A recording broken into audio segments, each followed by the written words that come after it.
Hello, my name is Cambria Revson, and the title of my project was Changes in DNA Methylation of Salt-Treated Brassica rapa.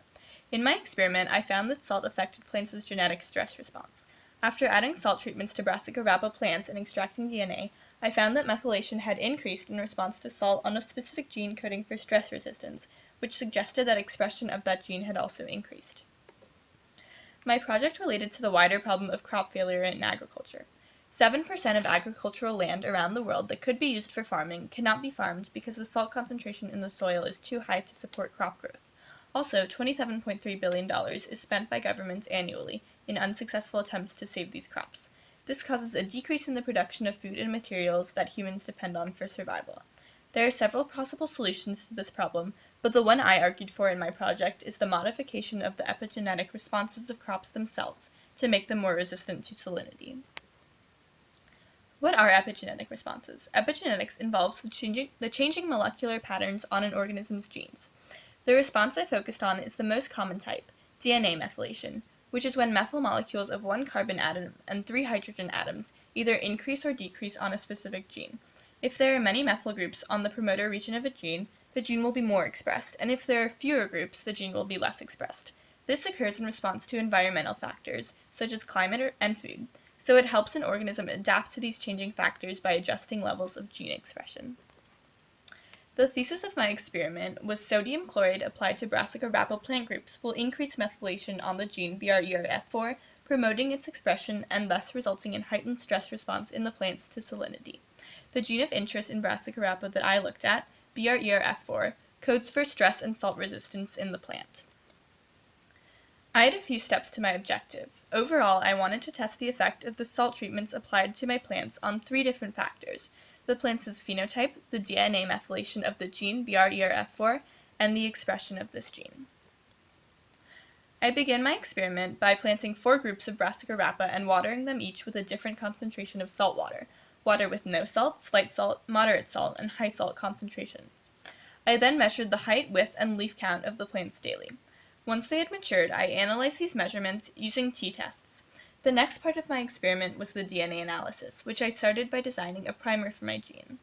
I extracted DNA from each of the 4 plant groups and applied HpaII, a methylation-sensitive restriction enzyme, to the samples. This enzyme was able to cut unmethylated DNA, but could not cut methylated DNA, which was helpful later on in determining the methylation of each sample. I then amplified my DNA samples using PCR, polymerase chain reaction, and analyzed my results. For the first part of my analysis, I graphed the phenotypic differences between the 4 plant groups for height and leaf count. As you can see, the control plants that received no salt were much taller and leafier than many of the other groups, especially towards the end of their growth. To verify these results, I ran t-tests that compared the control to the other 3 groups. As the tables show, there was often a significant difference between the salt groups and the control, especially in the higher salt groups, and usually at further points in the plant's development. These results confirm that more salt inhibits Brassica rapa's growth. After running my PCR, I graphed the results of the 4 samples in terms of amplification ratio of cut versus uncut DNA.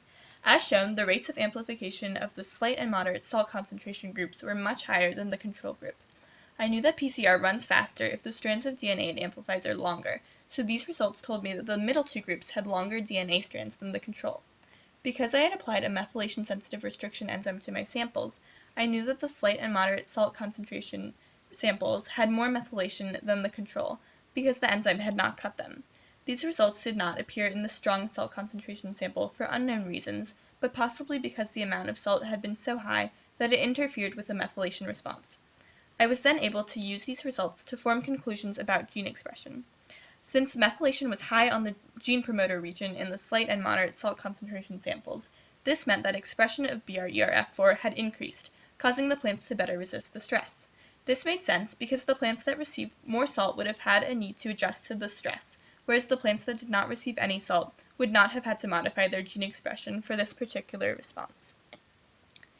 To conclude, my results suggested a correlation between high salt concentrations applied to Brassica rapa and increased methylation of the gene BRERF4. Because this gene codes for stress response in the plants, it is likely that the gene was higher expressed as a mechanism to adjust to the salt intake. I faced a few limitations while carrying out my experiment. One of these limitations was that my results could not prove a causation between salt and methylation or gene expression, only a correlation. Regardless, I carried out a meaningful experiment that had real-world applications. More knowledge about how plants regulate gene expression in response to environmental stressors can encourage farmers to epigenetically alter their crops' DNA, producing healthier, stronger, and more resistant yields. Thank you.